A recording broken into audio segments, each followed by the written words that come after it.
주영석 기자의 뉴스 속으로.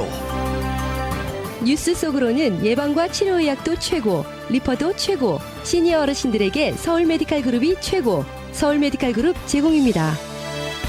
올해 2022년 마지막 순간까지 지구촌에 코로나19 바이러스가 확산되고 있지만은 세계의 많은 국가들은 이제 팬데믹을 종료하면서 엔데믹으로 전환하고 있는 모습입니다. 또 미국의 올해 연말 소비가 지난해 같은 기간에 비해 7.6%가 늘어났는데 아마존과 월마트 등이 실시한 대규모 연말 할인 행사가 긍정적인 영향을 미쳤다는 소식입니다. 또 지난 10년 동안 42시간밖에 비행하지 않아 신상품이나 다름없는 보잉 747 여객기가 반값에 시장에 나왔지만은 구매자가 없어 해체되고 있는 것으로 나타났습니다. 자, 전화에는 주영석 기자 연결되어 있습니다. 안녕하십니까? 안녕하십니까? 자, 이 세계적으로 코로나19 확산은 이제 팬데믹이 아닌 엔데믹으로 바뀌고 있는 그러한 분위기죠. 그렇습니다. 뭐 팬데믹, 엔데믹 다들 잘 아실 텐데요. 팬데믹은 질병의 세계적인 대유행을 의미하고요. 엔데믹은 특정 지역에서만 유행하는 질병, 그러니까 이제 풍토병을 의미합니다. 이 지금 전 세계적으로 코로나19를 엔데믹으로 규정하는 나라들이 갈수록 좀 늘어나고 있습니다. 코로나19가 더 이상 팬데믹이 아닌 이제는 엔데믹 정도 수준이다 이렇게 생각하는 나라들이 늘어나고 있다는 그런 그 상황이어서 네. 굉장히 우리의 주목을 끌고 있습니다. 네, 독일에서는 뭐 코로나19가 팬데믹이 아닌 엔데믹이 됐다라는 선언까지 했더라고요. 네, 맞습니다. 독일에서는 그런 선언까지 나왔고요. 특히 이 저명한 바이러스 최고 전문가가 언론과 인터뷰에서 구체적으로 그런 얘기를 했습니다. 이 크리스티안 드로스텐이라는 독일의 저명한 바이러스 학자가 있는데 이틀 전 이번 월요일 날 26일 날 도이체 벨레 등 이 독일 언론과 인터뷰에서 코로나19 팬데믹은 이제 끝났다 이렇게 아주 단언을 했습니다. 이 드로스텐 박사는 이번 겨울이 첫 번째 코로나19 엔데믹을 우리가 경험하고 있는 것이다 이런 얘기까지 했고요. 이 코로나19가 물론 지금도 확산하고 있지만 지금은 더 이상 팬데믹으로 볼 수가 없고 이제는 엔데믹으로서 코로나19가 퍼져나가고 있는 것이다. 이렇게 독일 최고의 바이러스 학자가 얘기를 했습니다. 네, 이 독일의 저명한 바이러스 학자 중 한 사람이 이렇게 자신 있게 엔데믹이라고 언급한 이유는 무엇일까요? 예, 이유가 있는데요. 코로나19 확산이 이루어지고 있지만 그 위력이 매우 약해졌다는 겁니다. 실제로 코로나19 감염자 숫자는 꾸준하게 계속 이어지고 있지만 증상은 매우 약한 그런 상황입니다.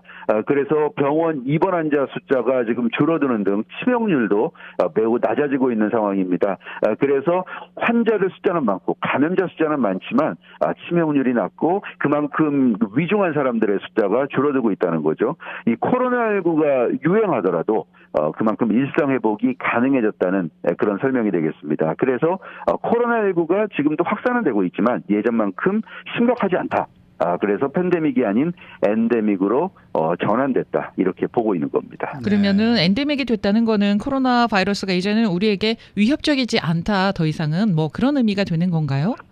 그렇죠. 그러니까 반대로 얘기해서 코로나 바이러스가 이제는 생존의 위협을 받고 있다. 이렇게 볼 수 있습니다. 바이러스가 생존의 위협을 받고 있다고요? 네. 네, 그렇습니다. 엔데믹은 이제 풍토병이라는 의미고요. 앞서 말씀드린 대로 풍토병이라는 건 특정 지역에서만 유행하는 병입니다. 그러니까 코로나19가 이제 전 세계적으로 퍼져나갈 동력을 사실상 상실한 것으로 이렇게 세계 많은 바이러스 학자들은 보고 있고요. 앞서 말씀드렸던 독일 최고의 바이러스 전문가 크리스티안 드로스텐 박사는 이번 겨울이 지나면 독일 같은 경우 인구 면역력이 매우 커질 것이다. 이렇게 분석했습니다.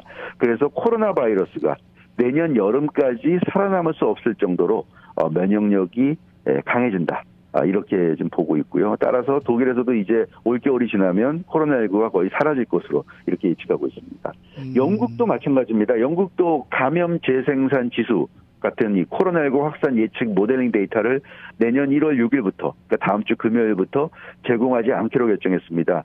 지금까지는 이것을 이제 매일같이 제공을 하고 있는데요. 코로나19를 일반 이제 질병 정도로 생각하기 때문에 영국에서도 더 이상은 이렇게 특별한 코로나19 관련 데이터를 관리하지 않겠다 이렇게 지금 얘기를 하고 있는 겁니다. 그래서 일반 질병 정도와 유사한 방식으로 모니터링하기로 결정을 내렸고요. 뭐 미국도 마찬가지입니다. 미국도 조 바이든 대통령이 지난 26일 월요일 코로나19는 더 이상 우리 삶을 통제하지 못한다 이런 선언을 했습니다. 사람들이 직장에서 일하고 있고 아이들은 학교로 돌아갔다 이렇게 조 바이든 대통령은 얘기했고요.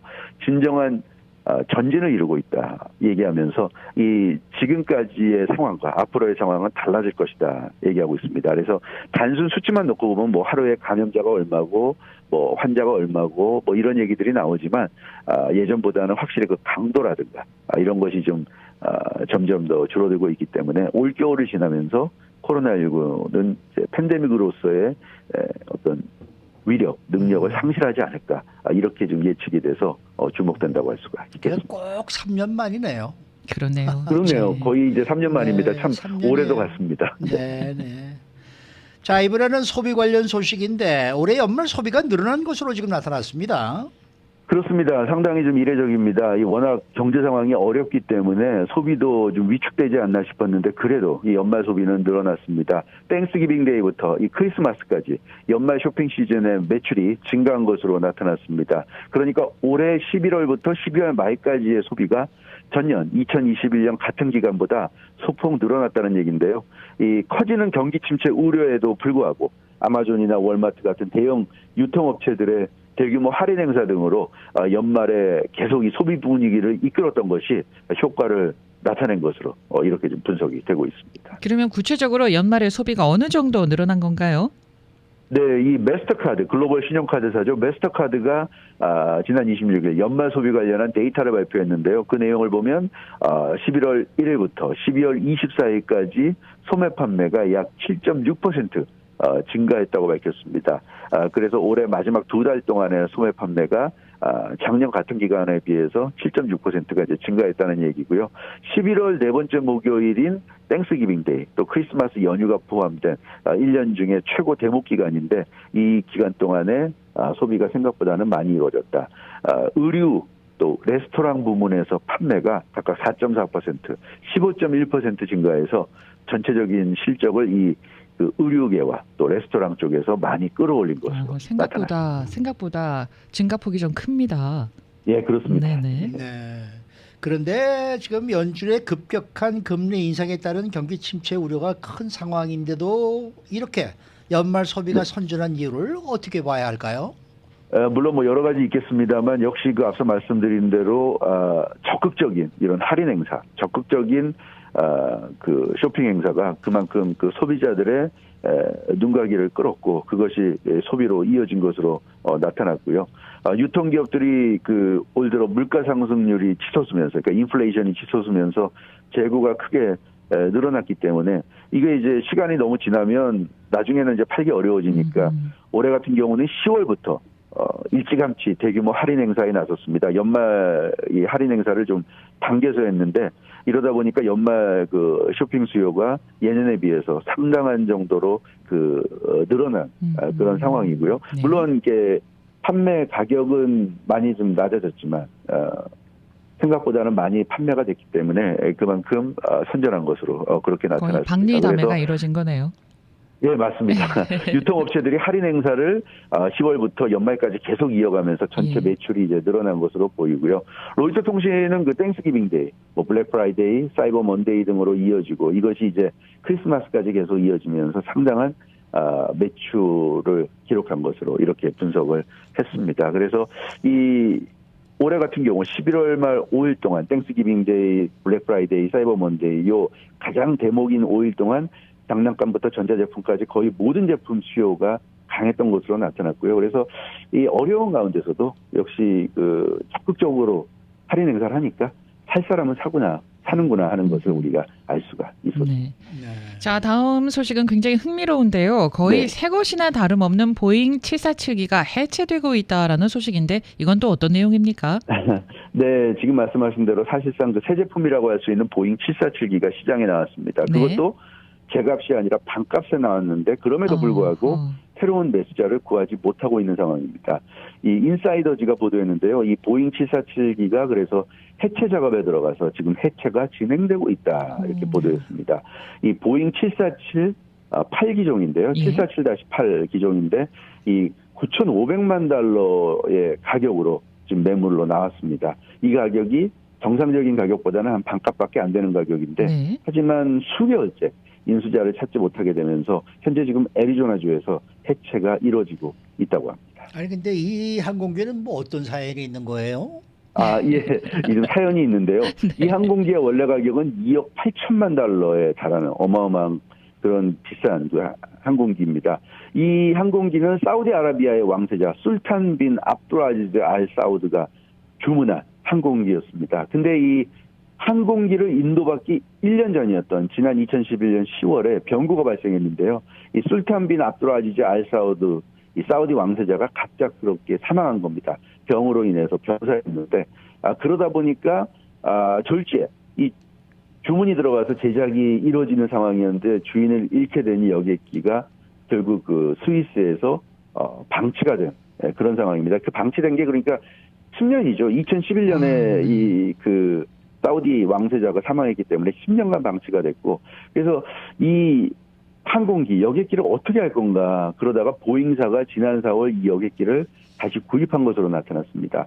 그래서 이 샌안토니오에서 스위스 바젤로 갔다가 바젤에서 애리조나로 돌아온 게 전부라고 합니다. 이 항공기 비행 이력에. 그래서 거의 새거나 다름없는 이 항공기를 이대로 계속 놀릴 수 없기 때문에 이것을 다시 팔아보겠다. 그래서 보잉이 이거 이제 구입을 했는데 이게 지금 재판매가 잘 되지 않고 있는 것으로 이렇게 나타났습니다. 네. 자동차도요, 사용하지 않고 그냥 세워두면은 자동차가 안 좋아진다라고 우리가 흔히 알고 있잖아요. 맞아요. 근데 네, 비행기도 그렇습니다. 10년 동안 그냥 세워놓은 거면은 저라도 구매하기가 좀 찜찜할 것 같은데 어쨌든 보잉사는 항공기를 다시 판매할 수 있다라는 자신감을 갖고 아마 구입을 했을 듯 싶은데 상황이 예상외로 흐르고 있습니다. 그렇습니다. 이 보행사가 생각할 때는 2억 달러가 넘는 이 항공기를 지금 1억 달러도 안 되는 가격에 지금 재판매하기 때문에 그러니까 반값도 안 되는 가격에 지금 판매할 생각을 했기 때문에 예. 충분히 가능성이 있다고 생각했던 것 같아요. 다만 이제 이 항공기를 얼마에 재구매했는지는 알려지지 않았는데 10년이 지났으니까 재구매 가격도 물론 2억 달러는 아닐 거고요. 그것보다 네. 훨씬 낮은 가격이었을 것으로 보이는데 어찌됐건 보잉사가 이 여객기 비행 시간이 42시간에 불과하기 때문에 충분히 좋은 매수자를 구할 수 있을 것으로 판단하고 재구매했을 것으로 보여지는데 예상외로 아직까지 마땅한 매수자를 구하지 못한 상황입니다. 10년 동안이나. 그래서 일반적인 보잉 747기의 수명이 30년 정도라고 알려져 있으니까 그래도 아직 한 20년 정도는 쓸만하다고 볼 수 있는데요. 근데 문제는 이 보잉 747-8기종이 이 새로 나온 787 드림라이너나 에어버스 A350에 비해서 운행 비용이 많이 들어가는 기종이라는 점입니다. 네.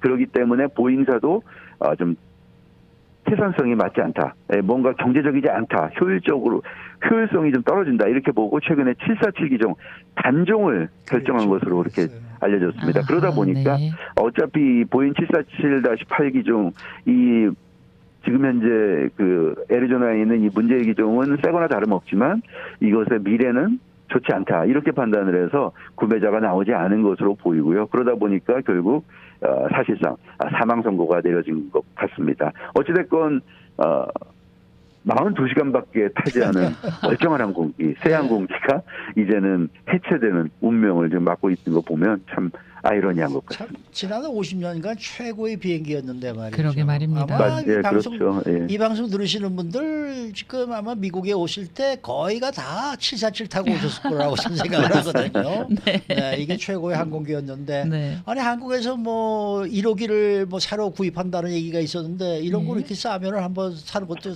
고려해 보지 않았을까 좀 어땠을까 하는 생각이 들기도 하네요. 운행 비용이 많이 든다고 하니까요. 그래도 그렇죠. 뭐 시사칠 얼마나 큽니까. 네. 네. 제가 돈만 있으면 내가 사는데. 그런 말입니다. 수고 많으셨습니다. 주영석 네, 감사합니다. 기자였습니다.